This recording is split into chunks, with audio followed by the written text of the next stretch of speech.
आदर आदाब अभिनंदन आभार नमस्कार। मैं सोमनाथ मिश्र टॉक शो विद सोम में आप सभी का स्वागत करता हूं। दो मुद्दे बहुत ही इंपॉर्टेंट हैं। एक स्वास्थ्य, दूसरा शिक्षा। जो हमारे अतिथि हैं वो स्वास्थ्य से जुड़े हुए हैं। टॉक शो विद सोम शिक्षा से जुड़ा हुआ है।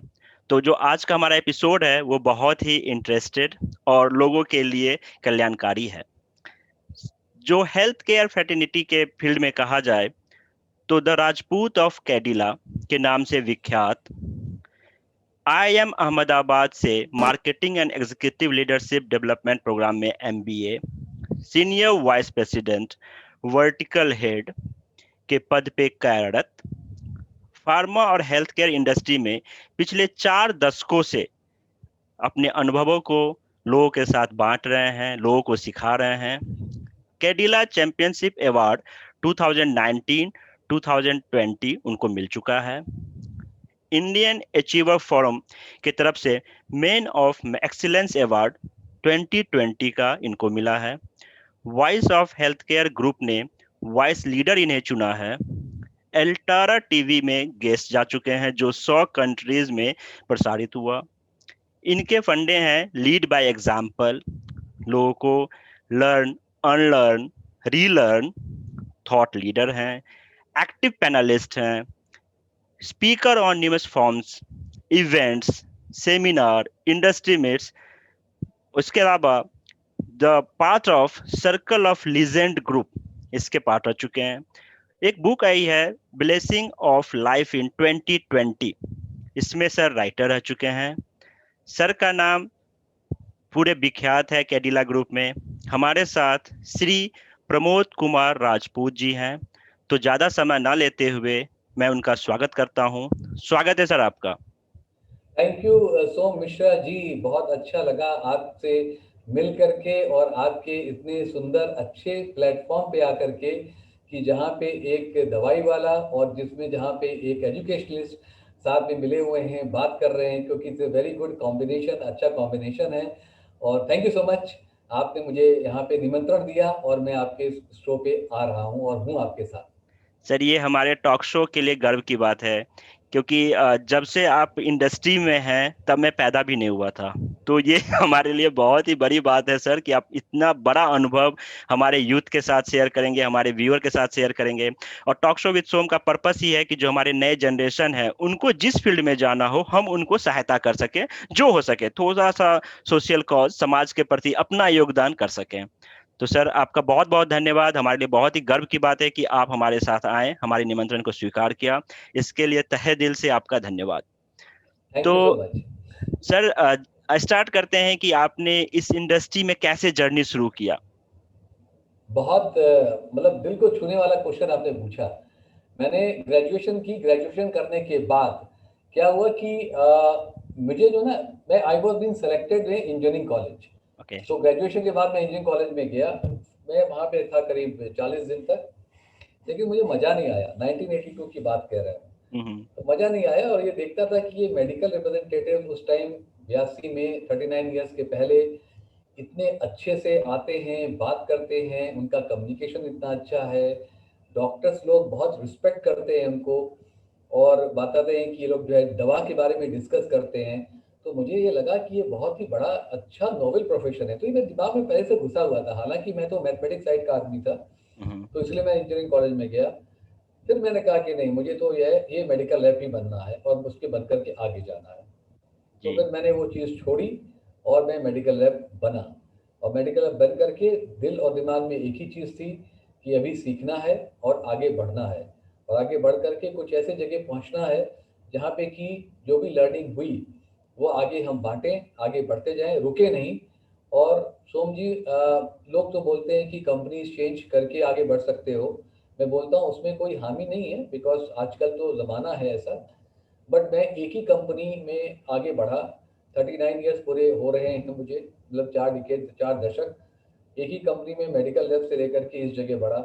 तो मेरा ये मानना है कि आप किसी भी जगह कंट्रीब्यूट करेंगे तो आपको उस वहाँ पे अपनी आप सीढ़ियाँ मिलती जाएंगी, सीढ़ियों के पद मिलते जाएंगे। तो बिल्कुल कोई सही। भी कोई भी इंसान कहीं पे भी किसी भी जगह अगर पूरा दिलो जान लगा के कंट्रीब्यूट करता है तो कोई भी एंटरप्रेन्योर या कोई भी ओनर हमेशा जो है ताले नहीं बंद करता है, हमेशा ताले खोलता रहता है। तो जी। वो सोचते हुए मैं आगे बढ़ना शुरू किया। मैं गोरखपुर से मैंने अपना जर्नी शुरू किया। गोरखपुर से फिर मैं जो है लखनऊ में आया, लखनऊ से बैंगलोर में गया, बैंगलोर से बॉम्बे में आया, बॉम्बे से अहमदाबाद आया। तो ये मेरी जर्नी चलती रही और रुकी नहीं। नेवर से नेवर नो वाला अप्रोच से मैं आगे बढ़ता गया। Never say never know. कोई भी परफेक्ट। चीज़ मिली, कहीं से मिली, करना है, क्योंकि हर चीज़ में सीखना होता है। और जी। सीखेगा आदमी तो उसके लिए पूरा वो दिल और जान लगा करके सीखता है, तो उससे आगे बढ़ता है, सफलता मिलती है। जी। थोड़ी जी। कभी देर से मिलती है और कभी जल्दी मिलती है, लेकिन सफलता तो मिलती है, ये तो पक्का है, ये तो 100% है। बिल्कुल सही कहा आपने। सर तो जो आज के युवा हैं अगर उनको देखा जाए तो वो शॉर्टकट जल्दीबाजी, जैसे आपने कहा कंपनी चेंज करके, ये समय की डिमांड है। और जैसे आपने अस्थिरता के साथ 39 साल, और आपके फंडे भी हैं जैसे आपने कहा ना, लर्न, अनलर्न, रीलर्न। तो ये फिलॉसफी जो आपके हैं वो बहुत अच्छे फिलॉसफीज हैं, इसी कारण से यहाँ तक आपने पहुंचे। तो आप क्या देखते हैं हमारे युवाओं में किस चीज़ की कमी है, और किनको उनको ध्यान रख के तैयारी करना चाहिए या आगे बढ़ना चाहिए? देखिए, आजकल का जो युवा है ना, हम्म। उसको मैं बहुत रिस्पेक्ट करता हूँ, लेट मी टेल यू। क्यों मैं बोला ये चीज़? क्योंकि आजकल का युवा ही हमारी देश की शान है बिल्कुल। और हमारे पूरे वर्ल्ड की शान है। जी। आजकल के युवा के पास जितनी फैसिलिटीज़ अवेलेबल हैं, वो हमारे टाइम में बिल्कुल नहीं थी। बिल्कुल। और आजकल तो ये टेक्नोलॉजी का ज़माना है। सोम मिश्रा जी को मैं नहीं जानता था, लेकिन सोम टॉक शो में आज देखिए हम लोग बैठ के बात कर रहे हैं। ये टेक्नोलॉजी का कमाल है, जी। समझ गए? तो ये आप जैसे युवा लोग और बहुत से ऐसे युवा लोग जो कि जिनके पास इतनी सक्षमता है, इतना कर सकते हैं, तो ये लोग जो हैं ये आगे बहुत देश को आगे बढ़ा सकते हैं। मैं हमेशा इनको एक तरह से सोचता हूँ, आधा गिलास भरा या आधा गिलास खाली। तो मैं कभी नहीं बोलता हूँ आधा गिलास खाली, मैं बोलता हूँ आधा गिलास भरा हुआ है। अगर युवाओं को एक सही मेंटोर मिलता है, गाइड करने वाला मिलता है, तो कोई भी युवा पीछे नहीं हटना चाहता है। जी। मैं मेरे पास बहुत से बच्चे काम करते हैं, बहुत से यंग बॉयज़ काम करते हैं। मैंने एक भी ऐसा यंग बॉय नहीं देखा जो आगे नहीं बढ़ना चाहता है। फिर ये ऐसी वही वाली बात है कि आपने अपने घर में पौधा लगाया। पौधा अगर टेढ़ा हो रहा है, तो अगर पौधे को आप सामने से सँभालते हैं, ठीक करते हैं, तो पौधा वो सीधा आकर के पेड़ बनता है। लेकिन पौधे को अगर आप झुकने देना देते हैं, देते हैं, फिर बोलते हैं, "अरे यार! ये तो जो है पेड़ बन के मेरे घर में घुस रहा है।" तो वो हम्म। गलत है। तो इसलिए मैं हमेशा यही बोलता हूँ कि सीनियर्स की और बड़ों की रिस्पॉन्सिबिलिटी होती है कि जो आने वाली जनरेशन है, उनको सपोर्ट करें, उनको हेल्प करें। आजकल के जो कुछ-कुछ जनरेशन्स हैं, उनको लगता है कि यहाँ से छोड़ दो, वहाँ से छोड़ दो, यहाँ चले जाओ। ये एक्चुअली मैं बताऊँ, मैं सोचता हूँ, ये उनकी गलती नहीं है। क्यों नहीं गलती है?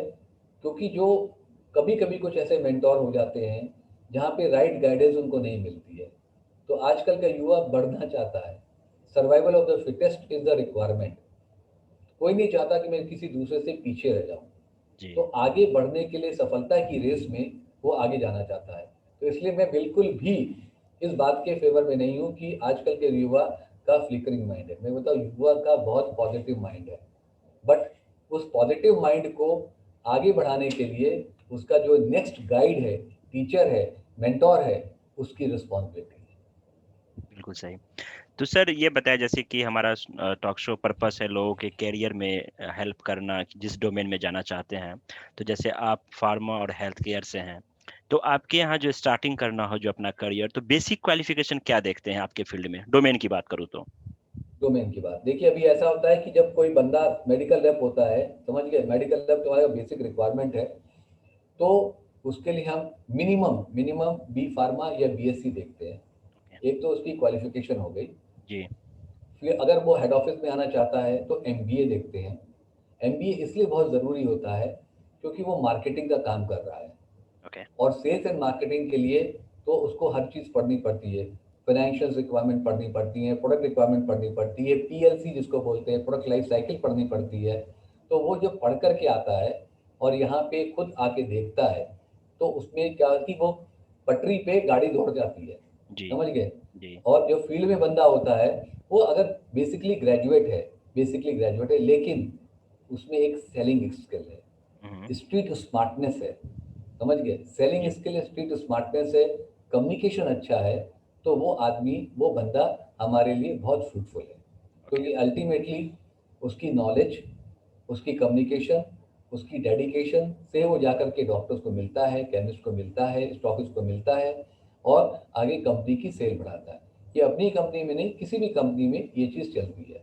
जी। तो इसलिए बेसिक रिक्वायरमेंट मैंने बताया आपको कि क्या हो, हेड जी। ऑफिस की रिक्वायरमेंट बताई और मैंने फील्ड की रिक्वायरमेंट बताई और साथ में उसके गुण बताए, गुण जी। जो जी। उसकी ट्रेड्स चाहिए, very very important. Okay. Okay sir. तो सर जैसे अभी कोविड टाइम जो पेंडेमिक और इंडस्ट्री के लिए कह सकते हैं, लेकिन हेल्थ इंडस्ट्री के लिए बहुत ही बूम पे था, क्योंकि आप लोग ये कोरोना वॉरियर्स थे हमारे लिए और फ्रंट लाइनर्स थे। तो सर इसमें क्या क्या चैलेंजेस आए, मतलब जो ग्राउंड लेवल से बात करें तो। ओके, बहुत अच्छा, ये भी बहुत अच्छा क्वेश्चन है। क्योंकि देखिए हम सबकी निर्भरता हमारे ग्राउंड लेवल पे ही पड़ती है, समझ गए? क्योंकि हमारा ग्राउंड का जो बंदा है वो डेली घर से निकलता था, जी जान लगा के काम करता था, कंपनी के प्रिस्क्रिप्शन निकलवाता था, सेल बढ़ाता था। तो पूरी हमारी ऑर्गेनाइजेशन जो हेड ऑफिस वाले हैं, उन्होंने बहुत रिस्पेक्ट की ग्राउंड वालों को। ग्राउंड वालों से रेगुलर पहले उन्होंने बात की, उनके परिवार से बात की, उनके परिवार का हमने इंश्योरेंस बढ़ाया कि भाई आपके घर में अगर कोई ऐसा कुछ भगवान ना करे कि कुछ ऐसा नेगेटिव हो, तो हम लोग आपको इंश्योर करेंगे। सो डैट कि किसी भी ग्राउंड वाले आदमी को लगे कि हाँ, ऑर्गेनाइजेशन पूरी तरीके से उनके साथ है। जी। कर्फ्यू के पीरियड में हमने बोला कि अगर आपको ज़रूरत है तो आप निकल सकते हो, उसके लिए हमने पास प्रोवाइड किया, हमारे एचआर ने पास प्रोवाइड किया और दिया, तो जिससे जाकर के किसी मरीज़ को दवाई दे सकें। एट द सेम टाइम हमारे जो सीएनएस लेवल है, सीएनएस में कैरिंग एंड सर्विसिंग लेवल है, कैरिंग फॉरवर्डिंग लेवल है, उन्होंने देखा कि किसी भी जगह मेडिसिन की कमी नहीं होनी चाहिए, तो पूरा उन्होंने ट्रैक किया। क्योंकि एक दवा एक ऐसी चीज़ है, किसी भी अगर इंसान को नहीं मिलेगी उस पर्टिकुलर टाइम पे तो उसको प्रॉब्लम हो सकती है, स्पेशली हाइपरटेंशन वाले को या डायबिटीज़ वाले को। तो हमने सोचा कि किसी को कोई प्रॉब्लम नहीं होनी चाहिए और उसकी सप्लाई कराई। फिर हमने क्या किया कि हमारी जो टीम है, उनके साथ हमने उनको तैयार किया, बिकॉज़ सब लोग वर्क फ्रॉम होम कर रहे थे। अब जो फील्ड में निकलने वाला आदमी है, सुबह से लेके शाम तक काम करता है, अब वो घर में बैठे-बैठे क्या करेगा? तो हमने कहा कि चलो अब आपकी स्किल्स हम डेवलप करते हैं। स्किल्स डेवलप करते हैं क्योंकि आप घर में हो, सबके पास मोबाइल है, सब कुछ है, तो हमने उनकी स्किल्स डेवलप की, उनकी प्रोडक्ट नॉलेज डेवलप की। एक बहुत पुरानी कहावत है कि अगर किसी पेड़ को काटने में 10 घंटा लगता है, तो अगर आप 9 घंटे में अपनी आरी तेज करें, तो 1 घंटे में कट जाएगा। बिल्कुल। इंस्टेड ऑफ 10 9 घंटा आप लगाएँ काटने में और थक हार जाएँ, जी। है ना? और 1 घंटा आरी तेज करें। तो हमने अपनी आरियाँ तेज की। तो हमारे जितने भी टीम मेंबर्स हैं, घर पे थे, सुरक्षित थे, परिवार सुरक्षित था और हमने उनमें नॉलेज ऐड की। प्रोडक्ट नॉलेज ऐड की हमने, हमने स्किल्स नॉलेज ऐड की और उसके बाद फिर धीरे-धीरे जैसे मार्केट खुली, वैसे हमने भी खोलना शुरू किया और फिर हमने फिजिटल किया, फिजिटल। फिजिटल मीन्स आप जो है पर्सनली जाते भी थे और डिजिटल मीन्स डिजिटली जाते, तो हमने उसको फिजिटल बनाया। तो सही इसलिए है। हम बोलते हैं, हम जी। हमेशा नहीं चाहते कि आप जाओ, कुछ दिन हमने रोक करके भी रखा, कुछ दिन उनको जाने भी दिया, ठीक है, और काम भी करते रहे। तो वो एक इतना अच्छा तरीके से हो गया कि उनको मज़ा भी आने लगा और हमारी ऑर्गेनाइज़ेशन कैडिला का नाम भी बहुत हुआ, काफ़ी नाम हुआ, काफ़ी हम लोग आगे भी बढ़े और सच बताऊँ, हमारे यहाँ कोविड से हार्डली मुश्किल से 5-7 लोग ही सफ़र किए फील्ड में, उससे ज़्यादा नहीं सफ़र किए। तो बहुत एक बहुत अच्छा। अच्छी बात है, पूरी जी। ऑर्गेनाइज़ेशन ने सबका ध्यान रखा। बहुत ही बढ़िया। सर जैसे कि आप के जो लोग हैं, जो एमआरस हैं, मेडिकल रिप्रेजेंटेटिव हैं, तो शहरों में तो उनको बहुत सारे साधन मिल जाते हैं, चाहे उनके पास मैंडेटरी होता है कि बाइक होना चाहिए। लेकिन अगर मैं रूरल की बात करूं, जहां अभी भी दिखते हैं मौसमों में, डिपेंड्स ऑन, जैसे बरसात के मौसम में, ठंड में, जैसे भी चल रहा है, तो उसके लिए वो जो एम्प्लॉयज हैं, क्या क्या चैलेंजेस होते हैं और वो कैसे उनको मतलब सॉल्व करना चाहिए। देखिए, हमारे पास 2 तरह की टीम है। एक तो जो है अर्बन है, सेमी अर्बन है और एकदम रूरल की टीम है। तो रूरल की जो टीम होती है वो एक डिवीज़न है जहाँ पे केवल रूरल के लोग ही काम करते हैं। तो जब हम सेलेक्ट करते हैं उनको, तो उनसे पहले बताते हैं कि भाई आपको गाँव में जाना पड़ेगा। ठीक है? तो आपके पास कुछ ऐसे कन्वीनियंस होने चाहिए जिससे कि आपको परेशानी ना हो। पहले ही हम उनको बता देते हैं। तो जब आप पिक्चर क्लियर रखते हैं ना, तो आदमी को पेंट करने में मज़ा आता है। समझ गए? तो वो हम करते हैं। बाकी जो है things are very clear, transparent रहती है, तो जिससे कोई भी लड़का या कोई भी इंसान अगर जाकर के डीप इंटीरियर में काम करता है तो उसको मालूम है, प्लस उसके अलाउंसेस भी होते हैं जाने के आने के, तो ये सब चीज़ हम कंपनी प्रोवाइड करती है, जिससे हम चाहते हैं जब अपने घर से निकले तो उसको इस चीज़ की प्रॉब्लम नहीं होनी चाहिए। ओके। जब आप हायरिंग करते हैं रूरल की, तो क्या जी, आपके प्रेफरेंस रूरल यूथ ही होते हैं या नहीं? कहाँ वहाँ प्रेफरेंस क्या होते हैं? देखिए हमारे जो प्रेफरेंस हैं वो ऐसा नहीं है रूरल की, सपोज करिए कि आप चले गए छपरा या छपरा का इंटीरियर चले गए या देवरिया चले गए हम्म। या आप पंजाब के किसी छोटे गांव में चले गए, हम्म। तो जब हम बुलाते हैं तो आजकल ऐसा नहीं कि गांव के लोग पढ़े लिखे नहीं हैं, बहुत पढ़े लिखे हैं हम्म। और वो समझदार भी हैं, समझते भी हैं, क्योंकि गांव के लोग इंटरमीडिएट के बाद शहर में आ जाते हैं। जी। गांव में कोई मतलब ऐसा नहीं कि कोई जो है ग्रेजुएशन के लिए या पोस्ट ग्रेजुएशन के लिए कॉलेजेस हैं, नहीं है। वो सब लोग जो है आते हैं, शहर में आते हैं। जब शहर में आते हैं तो रहने का, सहने का, बात करने का सब तरीका आ जाता है। तो और बहुत से लड़के भी ऐसे हैं जो कि एक रूम लेकर के रहते हैं। गांव से आ जाते हैं, रूम लेके रहते हैं और अच्छे से काम करते हैं। तो हमारे लिए ये होता है कि जो इंसान अच्छे से अपने को एस्टेब्लिश करे, कम्युनिकेट करे और कंपनी को कंट्रीब्यूट करे और उसकी स्ट्रेंथ बने, तो वो तो अपने लिए सबसे अच्छा होगा, सबसे अच्छा हो। हम बहुत रिस्पेक्ट करते हैं उस ऐसे इंसान की। ओके। सर, अगर मैं इंडस्ट्री की बात करूं, हेल्थ इंडस्ट्री हाँ। की बात करूं, तो हम्म। अपने 2021 में जो रोजगार के संभावनाएं हैं कितना है? हेल्थ इंडस्ट्री में बहुत है साहब। देखिए ऐसा है कि ये दवा और खाना ये कभी बंद नहीं होने वाला है। ठीक है, मैं कल ही कहीं पे किसी फोरम पे बात कर रहा था कि ये दो चीज़ एक ऐसी हैं जो ज़िंदगी में कभी नहीं, जब तक लाइफ रहेगी तब तक ये दो चीज़ रहेगी। क्योंकि आप देखो कुछ बीमारियां खत्म हो रही हैं, कुछ बीमारियां नहीं आ रही हैं। करेक्ट। बिल्कुल। आदमी की फूड हैबिट्स जो है चेंज हो रही है। पहले देखिए मेंटल टेंशन इतना नहीं होता था, अब यह कोविड लॉकडाउन की वजह से मेंटल टेंशन बढ़ गया। तो कहीं ना कहीं किसी तरीके से लोग बढ़ रहे हैं, कहीं ना कहीं किसी तरीके से बीमारियां कम हो रही हैं। तो ये तो डेफिनेट है, ये इंडस्ट्री कभी रुकने वाली नहीं है। हाँ, इस इंडस्ट्री में काफ़ी नई चीज़ आने वाली है। इस इंडस्ट्री में आर्टिफिशियल इंटेलिजेंस, मशीन लर्निंग, ये सब जो है आगे बहुत बड़ी चीज़ होने वाली है। तो इसलिए मैं तो यही बोलता हूँ कि फार्मास्यूटिकल इंडस्ट्री में जो भी लड़का, जो भी बंदा आ करके अपनी ज़िंदगी बनाना चाहता है, वो अपने को थोड़ा-सा डेडिकेट करे, डिवोट करे, पढ़ाई करे, देखे और आगे बढ़ सकता है, बहुत आगे बढ़ सकता है।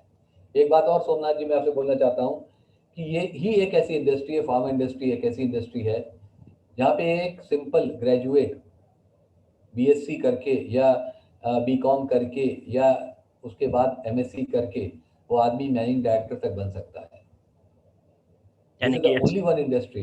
स्कोप बहुत है, तो मतलब आप नीचे लेवल से स्टार्ट करके टॉप लेवल तक जा सकते हैं। बिल्कुल, और आपको हर चीज़ का आइडिया होता है, हर चीज़ आप समझते हैं, हर चीज़ का ज्ञान होता है आपको और आप कितने लोगों को डेवलप कर सकते हैं। आप खुद जो है उद्योगपति बन सकते हैं, खुद लोगों को नौकरी दे सकते हैं, बहुत कुछ कर सकते हैं और बहुत से लोग हैं ऐसे। आजकल जितनी भी हिंदुस्तान की कंपनियाँ हैं, जितनी भी कंपनियाँ हैं, मैक्सिमम कंपनी के लोगों ने एज़ ए मेडिकल रैप काम किया है। हमारी कैडिला में भी जो है हमारे जो सबसे बड़े जो फाउंडर चेयरमैन साहब थे, उन्होंने भी साइकिल पे रख करके कैडिला ग्राइप वाटर बेचा और ऐसे करके बहुत सी कंपनीज़ हैं जिन्होंने लोग ने ऐसे मेडिकल लैब करके काम किया, शुरुआत की। तो इसमें जो है infinity is the limit. Sir, जैसे आपने बताया कि हम ग्राउंड से लेके टॉप मैनेजमेंट तक जा सकते हैं, तो थोड़ा सा हाँ, हमारे व्यूअर्स को आप स्ट्रक्चर बताएं हाँ, कि मतलब जैसे स्टार्टिंग किया जाए इंटर्न या एमआर किया, फिर कैसे कैसे प्रमोशंस होते हैं, स्ट्रक्चर क्या ओके। होता है? स्ट्रक्चर देखिए बहुत ही सिंपल है, बहुत मज़ेदार। आप सबसे पहले एक ट्रेनी मेडिकल लैब बनते हैं, ठीक है? ट्रेनी मेडिकल लैब में आपके 6 महीने का प्रोबेशन पीरियड होता है। आप अच्छे से काम करिए, हैं? और कंपनी की जो भी जो हैं नीतियाँ हैं, उनको आप इम्प्लीमेंट करिए और अपने जो सीनियर्स हैं उनकी बात को सुनिए, देखिए, काम करिए और पर्चा निकलवाइए, डॉक्टर के साथ संबंध बनाइए, पर्चे निकलवाइए, तो आप बढ़ जाएँगे, आपकी कन्फर्मेशन हो जाएगी।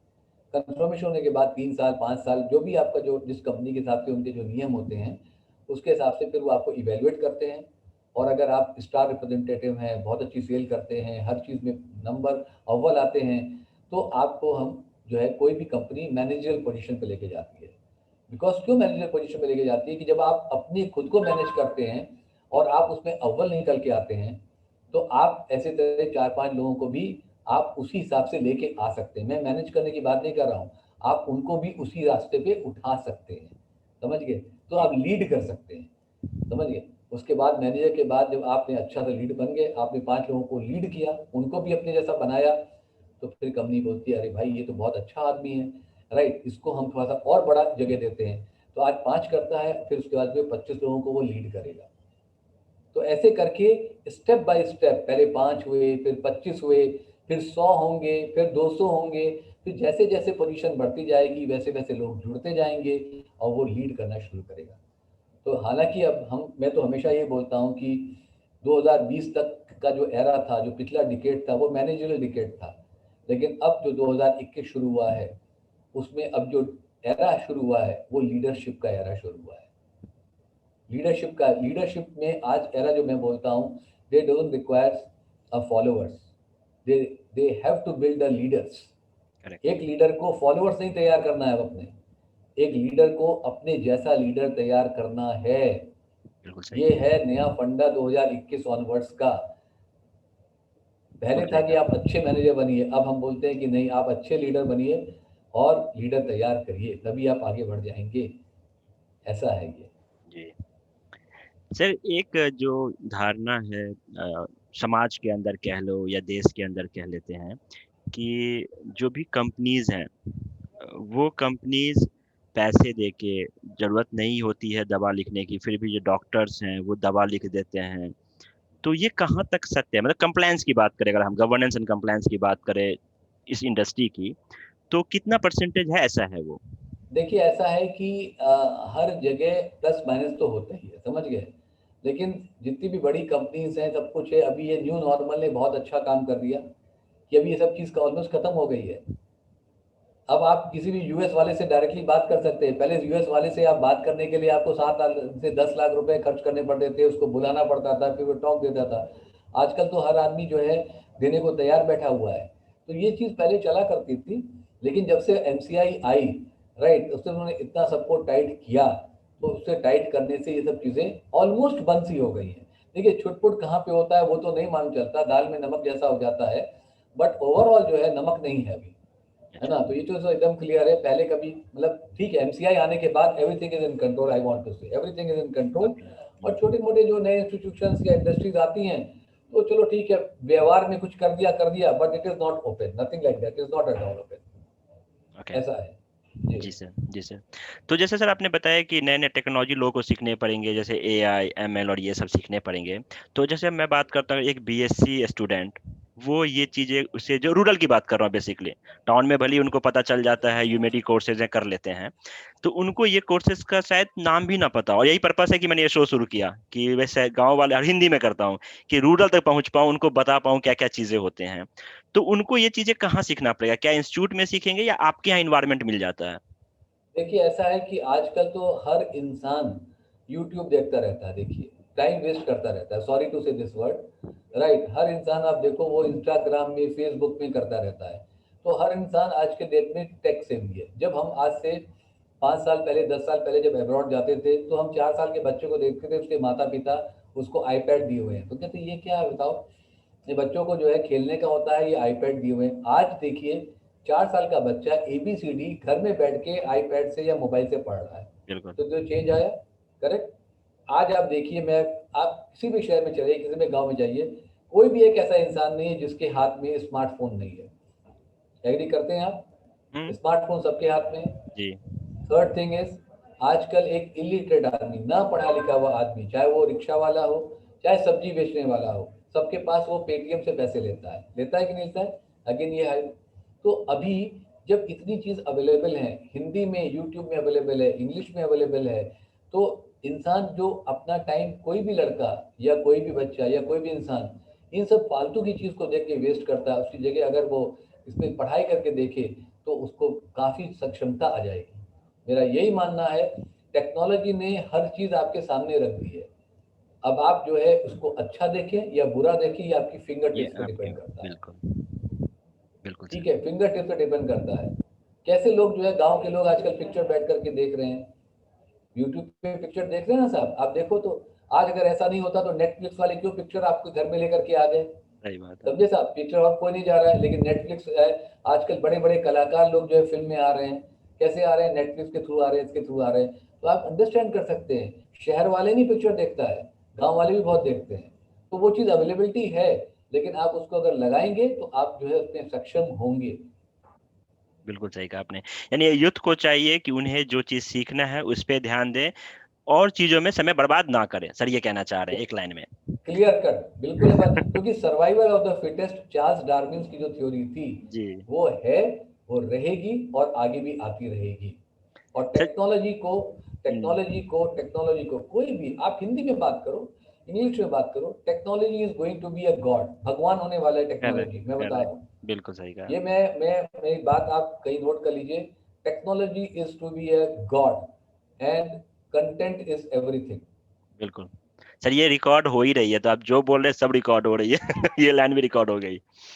सर मैं एक चीज पूछता हूँ आपसे, जैसे आपने 1982 में शुरू किया, तो जो उस समय के आपके कस्टमर था इंडिया के अंदर जहां भी आपने किया होगा, और 2021 की बात करें 4 दशक के बाद, कस्टमर्स के एंड पॉइंट से क्या क्या चेंजेस हुए हैं?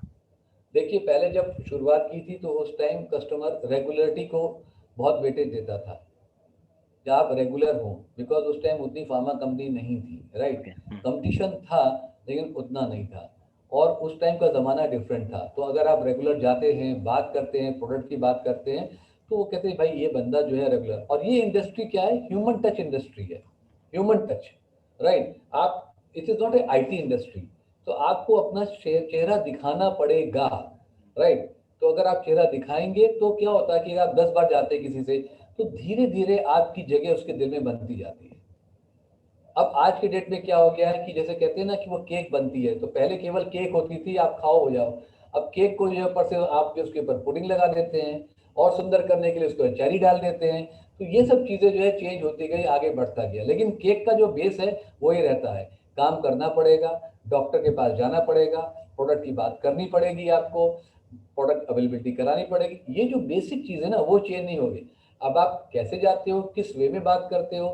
पहले डॉक्टर केवल, जो हमारे डॉक्टर्स हैं, वो रेगुलरिटी पे ध्यान देते थे। आजकल डॉक्टर भी डिवाइड हो गए हैं। कोई कंप्लीट फोकस है कि वो प्रोडक्ट नॉलेज पे ध्यान देता है, कोई डॉक्टर फोकस होता है, तो चाहता है कि नहीं, जो लेटेस्ट थिंग्स हो रही हैं वो हमें मालूम चले, राइट। और जो बंदा उनके सामने बात कर रहा है, वो भी अपने को तैयार करके आए कि हाँ, उसके बराबर का लेवल का आके बात करे, समझे।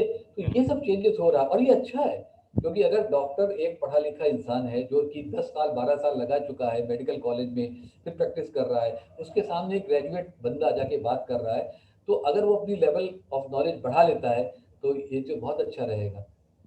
तो बिल्कुल इसलिए सही। ये चेंजेस आए हैं, और अच्छे के लिए चेंजेस आए हैं।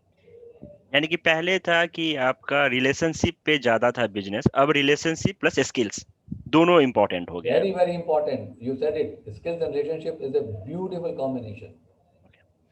सर जैसे कि मैं अगर पर्सनल आपसे बात करूं कि आप एक तो इतना समय दिया, इतना काम करने के बाद after 40 years, close to 40 years, लोग थक जाते हैं, चाहते हैं अब आराम करूं, लेकिन आपने एमबीए किया 2 साल पहले अहमदाबाद से, फिर आपने बुक्स लिखे जो ब्लेसिंग ऑफ लाइफ इन 2020, इसके अलावा आप बहुत सारे फोरम में जाते हैं, वहां जाके अपने व्यू देते हैं, तो इतना एनर्जी और टाइम कैसे निकालते हैं आप?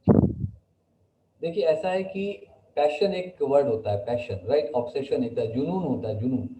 मैं ये सोचता हूँ हमेशा कि अगर आपने इतना सीखा है इतने सालों के बाद, तो वो सीख आप अपने साथ लेकर के मत जाइए, वो सीख को बांटिए। Learning is sharing, and sharing is caring. मैं हमेशा इस पे विश्वास करता हूँ, I repeat, learning is sharing, right, and sharing is caring. और जब तक सांस है तब तक तो लर्न आदमी करता रहता है। करना चाहिए। द लास्ट डे, जो लास्ट ब्रेथ होती है ना, तब तक भी इंसान पढ़ सीखता ही रहता है, because knowing is little, unknown is ocean. इतनी चीजें करेक्ट अननोन है कि आपको करेक्ट। पढ़ते रहेंगे, आपको कमी हो जाएगी, जिंदगी कम हो जाएगी, लेकिन आपकी पढ़ाई और आपका सीखना नहीं जो कम होगा। तो बिल्कुल जो भी सही। मेरे 40 साल हैं, वो 40 साल नहीं गिनता हूँ, मैं गिनता हूँ कि मैंने क्या सीखा, और मैं क्या दूसरों को बांट सकता हूँ। अगर मेरे बात करने से, बांटने से कुछ लोग अपना हौसला अफजाई करके आगे बढ़ सकते हैं, तो वो मेरे लिए बहुत फक्र की बात होती है। इसीलिए मैं डिफरेंट फोरम्स में जाता हूँ, बात करता हूँ। और वो बात करने के लिए पहले पढ़ना भी पड़ता है, ऐसा नहीं है कि बिल्कुल बिना पढ़े जो है आप चले जाइए। आपको बिल्कुल। हर चीज़ पढ़नी पड़ती है। तो मेरे लिए क्या है कि वो मेरे लिए वो लर्निंग हो जाती है, तो मैं अपने को अपग्रेड कर लेता हूँ। बिल्कुल सही कहा आपने।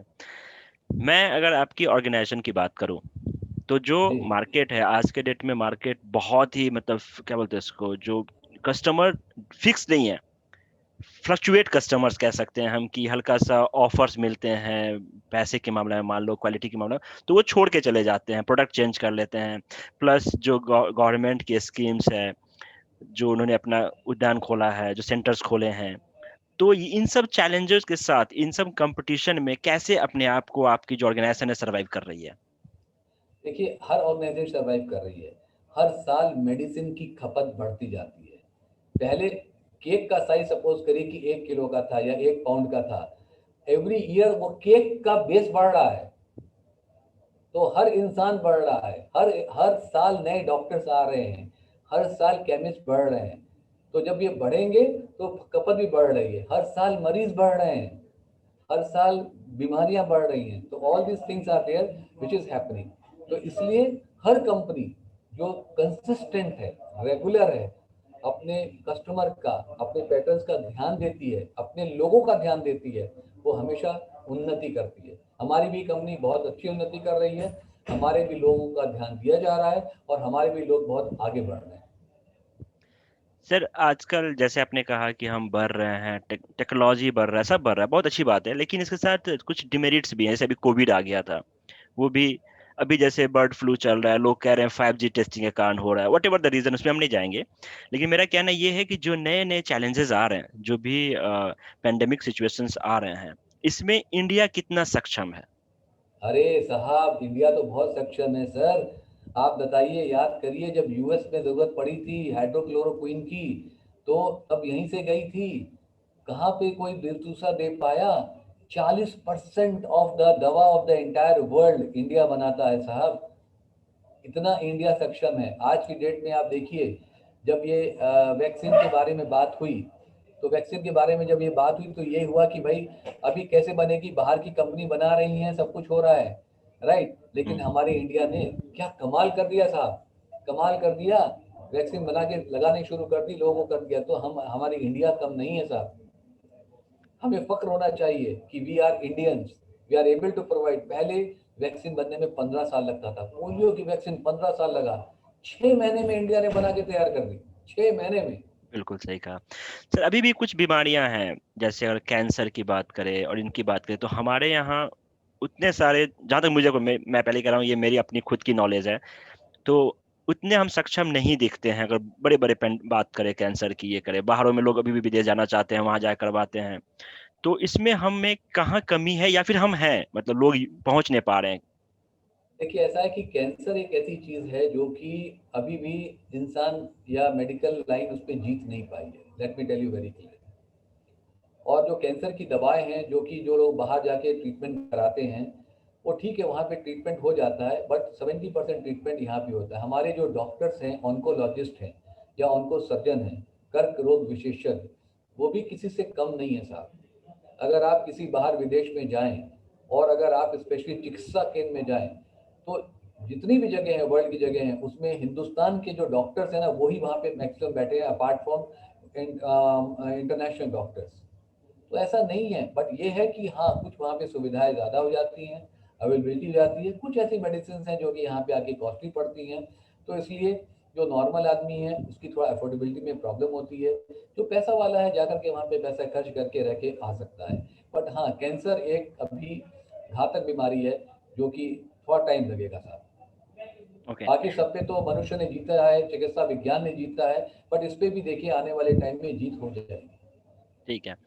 सर हमारे इंडिया में किसी भी चीज़ का, हम इतने टैलेंटेड लोग हैं, किसी भी चीज़ का डुप्लीकेट बना लेते हैं, तो जो मेडिसिन्स हैं और डुप्लीकेट्स बन जाते हैं, बहुत ज़्यादा यूज भी होते हैं, तो इसको हम कैसे कंट्रोल कर सकते हैं, मतलब? देखिए, ऐसा है कि डुप्लीकेट क्या चाइना में नहीं बनता? बनता है लेकिन चाइना हम। में नहीं बनता, बनता है। लेकिन हम देखिए, ये एक बिजनेस की बात है ना। कुछ लोग ऐसा काम करते हैं, अब वो करना नहीं चाहिए। हम तो ये बोलते हैं कि भाई आप मनुष्य के उससे मत खेलो। और आप देखो, अभी जब बीच में जब ये कोविड हुआ था, नकली दवाइयाँ रेमडेसिविर बनी, नकली इंजेक्शन बने, लोग पकड़े भी गए, जेल में भी गए। लेकिन ये फॉर शॉर्ट टर्म गेन के लिए ये चीज़ बहुत गलत है। किसी की भी आप, मतलब किसी की लाइफ से नहीं खेलना चाहिए। हम तो इस बात को बहुत ही डिग्रेड करते हैं, it should not happen. But लोग पैसा कमाने के लिए कुछ भी काम कर लेते हैं, उल्टा सीधा काम कर ले, लोग एटीएम मशीन चोरी कर लेते हैं, बैंक लूट लेते हैं। तो ये तो आदमी की खुद की दिमाग की बात है कि भाई आप कैसे करके करो। लेडीज जा रही हैं, उनकी चेन छीन लेते हैं, तो इस टाइप के लोग होते हैं साहब, इस टाइप के तो होते हैं, तो सर, उसमें क्या करें। जैसे एटीएम चोरी करते हैं या चैन छेड़ते हैं, ठीक है वो करते हैं, बट उससे क्या डायरेक्ट हेल्थ को इम्पैक्ट नहीं पड़ता, बट जो तो हेल्थ सर केयर देखिए डोमेन उनका है। वो काम है, देखो सर ऐसा है सोम जी, हर इंसान हर जगह लगा हुआ है। तो हम इसको वो कैसे इंसान कंट्रोल कर ढूंढ, सकते हैं? मेरा क्वेश्चन ये है कि हम इसको कैसे कंट्रोल कर सकते हैं, कम से देखिए कम कर सकते हैं? गवर्नमेंट जो है इस पे बहुत कड़ी है, बहुत कड़ी है। अभी जब सैनिटाइजर्स बनने शुरू हुए तो हर आदमी जो है, मतलब हर आदमी, फेरी वाला भी ये भी सैनिटाइजर बेचना शुरू किया। समझ गए, जहाँ भी देखो सैनिटाइजर है, रेलवे स्टेशन के सामने देखो सैनिटाइजर बिक रहा है, ऐसा लग रहा है पता नहीं क्या पानी में भर के बना दिया कि क्या किया। 50 रुपए का सैनिटाइजर 20 रुपए में बेचने शुरू कर दिए। तो गवर्नमेंट ने पकड़ना शुरू किया, क्योंकि गवर्नमेंट के ऊपर भी हमें थोड़ा रिस्पेक्ट रखना चाहिए। उन्होंने भी काम शुरू किया, पकड़ा। कितनी कंपनी बंद हो गई, कितनी कंपनी को उन्होंने सील कर दिया, कितनी कंपनी को पेनाल्टी लगा दी। लेकिन क्या होता है कि जब एक साथ एक बैच निकलता है गलत दवा का, जब तक वो मार्केट में जाके पकड़ा जाता है, ये जो बनाने वाले वो बैच करके बंद कर देते हैं। तो ओके। जब तक गवर्नमेंट उनको पकड़ती है वो करके साहब मैं तो गलती से बन गया, हमारे पास तो है ही नहीं, हमने पकड़ा, हमने कर दिया, और उनके पास माल नहीं मिलता है। अच्छा। तो there are so many things are there which is there, batch निकाल के निकाल दिया, खत्म कर दिया उन्होंने। साहब अभी तो जो है नहीं, आप तो बना नहीं, हमें मालूम चला कि कुछ गड़बड़ी थी, क्वालिटी इशू था, हमने बनाना ही बंद कर दिया। ओके। लेकिन ये नहीं मालूम है कि जो है दिल्ली का बना हुआ माल जाकर के कहाँ? लहरिया सराय चला गया, किसके पास गया, कहाँ चला गया, वो मालूम नहीं चलता है। समझ गए साहब, इसलिए जो जी। है ये होता है। जी लेकिन सर। गवर्नमेंट बहुत स्ट्रिक्ट है। सही है, सही है।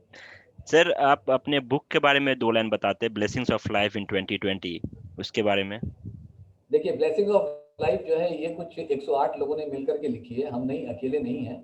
बट इसमें ये है कि ये कोविड ने क्या ब्लेसिंग दी, क्या सिखाया आपको, कैसे आप अपने परिवार वालों के साथ आए, बिकॉज हम लोग हमेशा भागते रहते थे।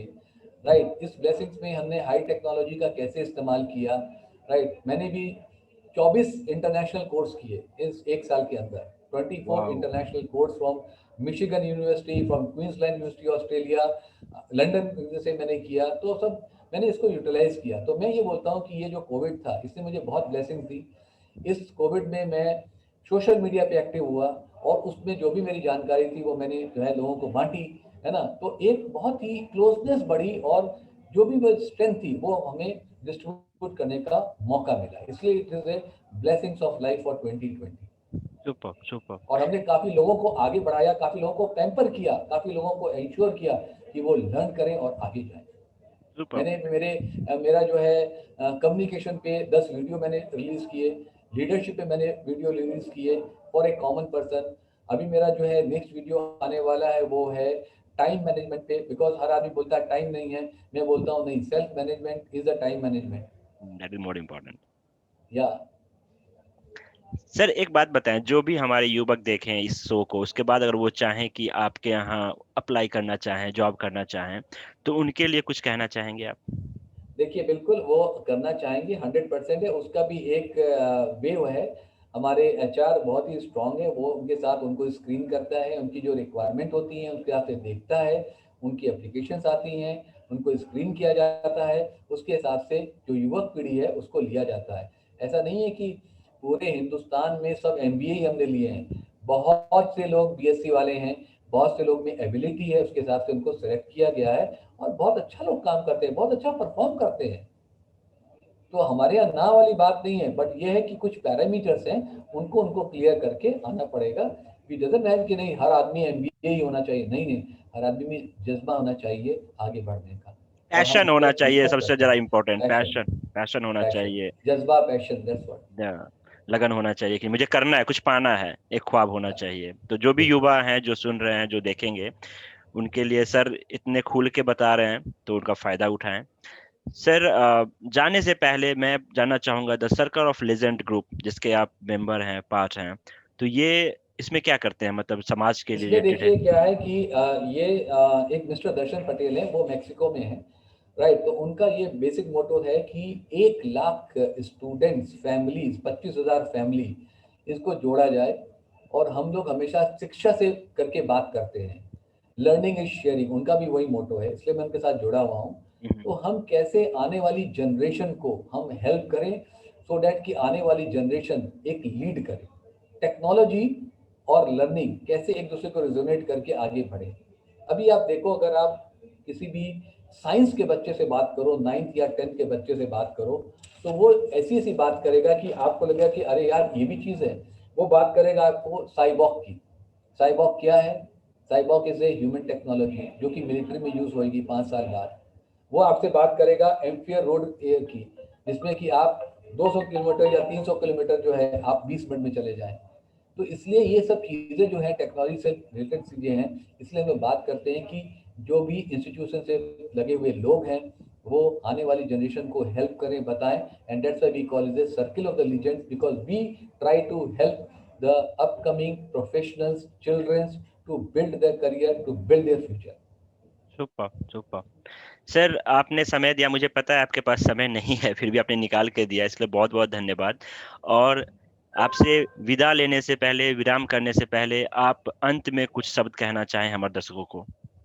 मैं यही बोलना चाहूँगा, क्योंकि ये शो आप सोम मिश्रा साहब आप युवक के लिए कर रहे हैं, और मैं हमेशा रिस्पेक्ट करता हूँ कि जो भी मेरी यंग जनरेशन है, आप हमारे नेशन का प्राइड हैं, राइट? आप हमारे वर्ल्ड का प्राइड हैं। तो आपके पास आज जो भी रिसोर्सेज अवेलेबल हैं, आप उसको पूरा ध्यान से, दिल लगा के, पैशनेटली आप उसको यूटिलाइज करिए। बहुत ज़्यादा स्कोप है दोस्तों, जो मैंने 40 साल पहले देखा था और आज का जो स्कोप मैं देख रहा हूँ, इतना ज़्यादा स्कोप है कि अगर आप करेंगे तो मतलब किसी का अंत नहीं है, इन्फिनिटी इज़ द लिमिट। इसलिए आपको मैं यही विश करूँगा कि आप कभी ना मत करो, किसी चीज़ के लिए ना मत करो ज़िंदगी में, आप हाँ करो। मेरा पुराना, मैं जब मतलब जब मैं आया था शुरू में, तो मैं बोलता था आदमी जब ठोकर भी खाता है ना, तो 2 कदम आगे गिरता है, पीछे नहीं गिरता है। तो ज़्यादा से ज़्यादा क्या होगा, सीखेंगे ही। इसलिए बिल्कुल। Please start learning, and learning is earning, learning is earning. जितना लर्न करोगे उतना आपकी जो है वैल्यू बढ़ेगी, आपकी अर्निंग बढ़ेगी।